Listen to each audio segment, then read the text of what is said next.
and welcome back to my channel. So for today's video, parang ito yung continuation guys nung new products ng BLK Cosmetics or yung bago ng BLK Cosmetics K-Beauty Collection. Kasi nung una, dalawang products lang yung nilabas nila, which is yung two-tone lipstick at saka yung lip duo na merong scrub at saka tinted lip balm. At ito guys, yung dalawang products na yun, ito yung lip duo and then ito naman si two-tone lipstick. At dahil nalabas na nila guys yung full collection nila ng BLK Cosmetics K-Beauty Collection, ayan. At syempre guys, hindi tayo magpapahuli na hindi may try yung buong collection ng K-Beauty nila. Meron tayo dito intense color liquid eyeshadow and then meron din tayong soft matte mousse and then meron din tayo dito creamy all over paint. At sa buong collection nila na to guys, ayan, tig-isa lang yung kinuha ko na shade. Ito si two-tone matte, meron siyang dalawang shade. And then ito rin si lip duo, meron din siyang dalawang shade. Tapos, ito dalawa din yung shade. And then ito rin guys, dalawa din yung shade niya. So, itong apat na to, meron siyang dalawang shades. Tapos, ito lang na soft matte mousse. Ito lang yung meron na 4 shades. And aaminin ko na sa inyo guys, dito pa lang, na itong collection nila na ito, yung pinaka-favorite ko kasi sobrang nagustuhan ko talaga. Kung tatanungin nyo naman ako dun sa mga price nila, si two-tone matte lipstick is nasa 359 pesos. And ito naman si lip duo na merong scrub at saka tinted lip balm is nasa 379 pesos. Ito naman si soft matte mousse guys, hindi ko siya kabisado. Ayan, ito yung ating receipt. 379 pesos. Ito naman, si Intense Liquid Eyeshadow is nasa 299 pesos. Creamy All Over Paint is nasa 399 pesos. So, dito sa lahat ng collection na to guys, ito yung pinakamahal. 399 pesos. And kung makikita nyo naman guys, ayan, diba? Yung packaging pa lang niya, tsaka yung packaging nung kanilang product mismo, ayan. Super okay na okay. Super cute ng packaging talagang. As in, alam mo yun, parang spring na theme or parang cherry blossom na theme. Ayan o, sobrang ganda as in. Kung ano yung design dito sa packaging niya, dito sa product na to, ganito din yung design dito sa mismong box niya. Ayan, halos lahat guys. Ayan, color mint na green or parang aquamarine yung kulay niya. So, yung dito niya sa box, ganun na ganun din. Packaging pa lang ng mga products na to guys, ayan, sulit na sulit ka na. Super worth it nila. As in, sobrang cute. At oo nga pala, dahil hindi na ako makapaghintay na i-release siya sa April 1 kasi ngayon is March 31. So, tomorrow siya i-release guys. Meron na sila mismo guys nung full collection nila sa Trinoma dun sa BLK boutique nila. And sobrang thank you nga pala kay Ate Joy Ann, kay Ate Joanne, at saka lalong-lalo na kay Ate Jen. Sobrang thank you kasi sila yung nag-assist sa akin kahapon nung binili namin itong mga products na to. Kasi nalaman namin na meron na silang full collection ng K-Beauty doon sa BLK boutique ng Trinoma. Kaya sobrang thank you kay Ate Joanne, Joy Ann, at saka kay Ate Jen. So, there you go guys, and without further ado, let's get into the video. Meron tayo ditong Intense Color Liquid Eyeshadow, Creamy All Over Paint, Soft Matte Mousse.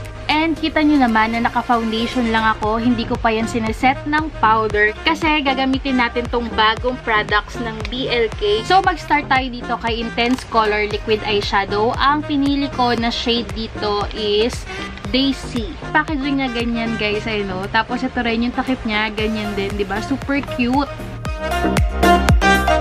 Isaswatch ko muna siya dito guys.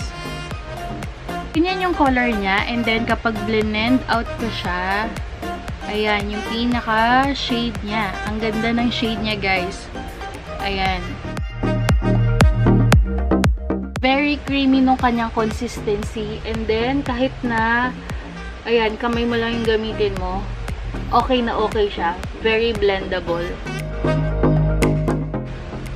Wow, dapat pala isang dot lang yung nilagay ko kasi sobrang pigmented niya. Feeling ko tuloy sobra. Ayan. O, diba? Lumagpas na siya kasi sobrang nadamihan ko talaga. At ito na yung pinaka-shade niya sa eyelids ko. Ayan. Blend out ko lang siya hanggang dito sa pinakababa para hindi sayang yung eyeshadow na nailagay ko dito sa taas.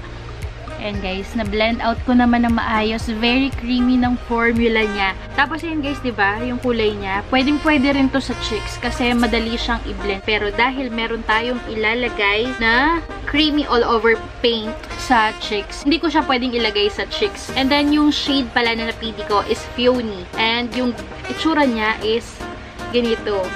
O diba, kung ano talaga yung packaging niya. Ayan.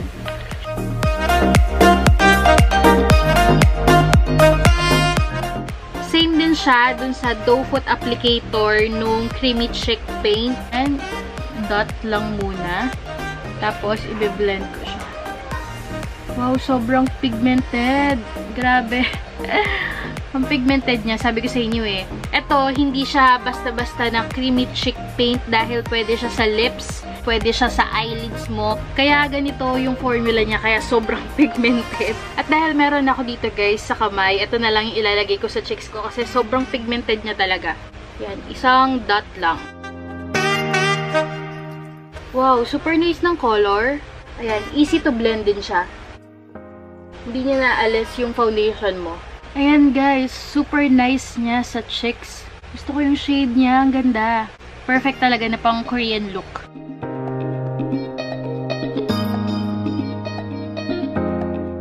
So, there you go guys, and we're done. Ngayon naman, parang gusto ko siyang i-try sa lips. Tignan natin guys kung okay nga talaga siya sa lips. And sinabi din ni Ann Curtis na pwede siya sa lips. Try natin guys. Kahit konting swatch lang. Para siyang airy sa lips. Wala kang ma-feel na heavy. Ayan guys, very blendable niya rin ah. Pwedeng-pwede nga, diba? As you can see naman, okay na okay siya sa lips.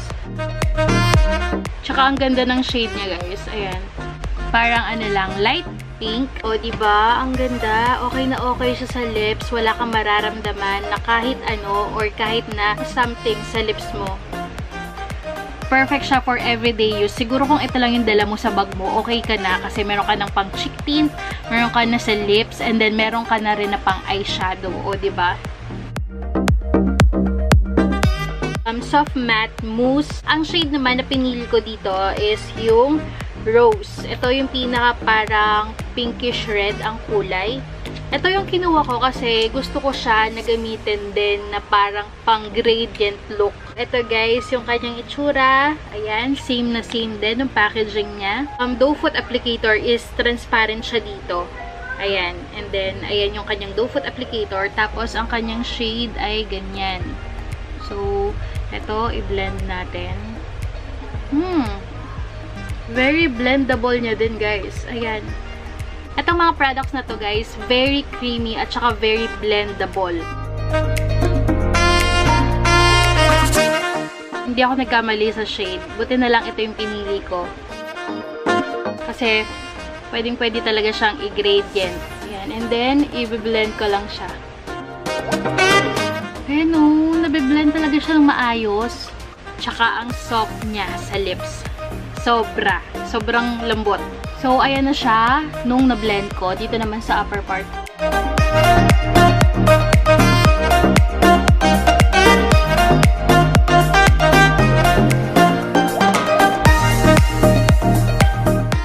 Grabe guys, super ganda niya sa lips. As in, pwedeng-pwede ko siyang gamitin as a tint. Ayan o. Ito yung shade na Rose. Hindi kayo magsisisi guys. Ito, sobrang mararecommend ko. Ngayon pa lang.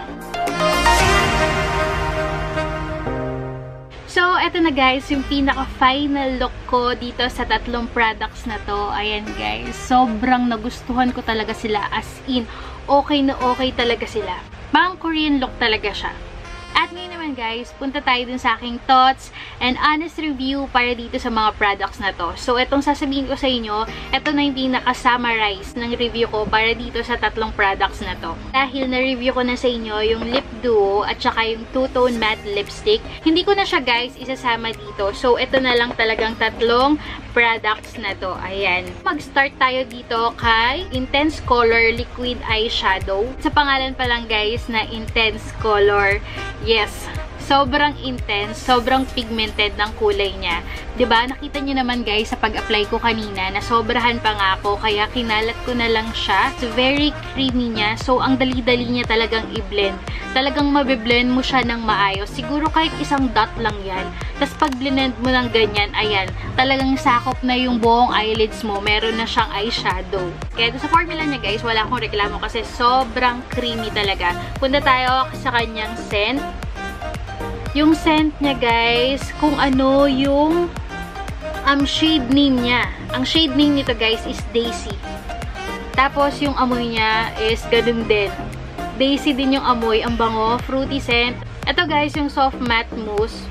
Hindi siya amoy fruity scent, pero amoy matamis siya. Ayan, mabango din yung amoy niya. Yung amoy nito, parang fruity din yung scent niya, pero hindi ganun ka-fruity. Ayan, may something na konting amoy pero tama lang guys, hindi siya mabaho. Isa pa pala guys, itong shade na Daisy, okay na okay siya na pang Korean look. Kasi yung isang shade na to na medyo copper, maroon copper, and then meron siyang glittery, ayun, pang ano talaga yon, pang pack na makeup. Pero kung gusto mo lang ng mga Korean look at saka mga natural look, ito yung masasuggest ko sa inyo na shade. Tapos alam nyo yun guys, yung pagka-creamy niya, okay na okay din sa cheeks. Creamy all over paint. Ayan, hindi siya yung creamy cheek paint. So, ibig sabihin, pwede siya sa eyelids, pwede siya sa lips, and then pwede rin siya sa cheeks. So, eto guys, yung ginamit ko sa cheeks ko. Ayan, sobrang okay niya, sobrang ganda niya, sobrang okay na okay. Talagang wala akong masabi dito sa mga products na to dahil nagustuhan ko talaga sila 100% guys. So, i-rate ko na sila ngayon ha. Talagang 5/5. May rate ko dito sa tatlong products na to. Sobrang bet na bet ko sila. Sobrang havay na havay sa akin tong tatlong products na to. No joke guys, as in. At ito, kapag swinatch mo siya dito sa kamay mo, sobrang medyo dark pink or dark pink na red yung shade niya. Pero kapag blend mo guys, sobrang, alam mo yun, very Korean look na pinkish red. Yung makikita mo sa shade niya, sobrang perfect niya guys. Tapos kanina, 'di ba, nilagay ko siya sa lips ko para siyang nagla-light pink. Alam mo 'yun? Iba yung kulay niya sa cheeks ko, iba rin yung kulay niya sa lips ko. And then last product guys, dito kay Soft Matte Mousse. Ayan, ito yung suot-suot ko ngayon. Sobrang Gustong-gusto ko talaga siya. As in, okay na okay siya guys. Ito yung pinaka-dark na reddish pink dun sa kulay nung Soft Matte Mousse. Kasi meron tong 4 na shade. Kung naghahanap kayo guys ng liquid lipstick na sobrang lightweight, ito, dito nyo na mahahanap yun. At saka liquid lipstick or parang velvet lipstick or velvet lip tint. Ito rin yung masasuggest ko sa inyo kasi pwede siyang gawin na liquid lipstick, velvet lip tint, at saka gradient look sa lips mo. And dito pa lang guys, panalo ka na. Kasi ayan guys, so all-in-one na siya. All-in-one na gamitan. Liquid lipstick, velvet lip tint, pwede mo siyang gawin na gradient look, and pwede mo rin siya gawin na lipstick. Tapos, pwede rin siya sa cheeks kasi very blendable. Wala siyang tagging guys at saka hindi siya namumuo. So, there you go guys. At ayun yung review ko ng bagong products ni BLK Cosmetics K-Beauty Collection. And I hope nakatulong sa inyo tong video ko. And thank you so much guys for watching. Don't forget to click the subscribe button below and like this video. Meron din ako Instagram and Twitter guys. You can also follow me there para ayun, let's be friends. And thank you so much guys for watching. See you on my next one. Bye!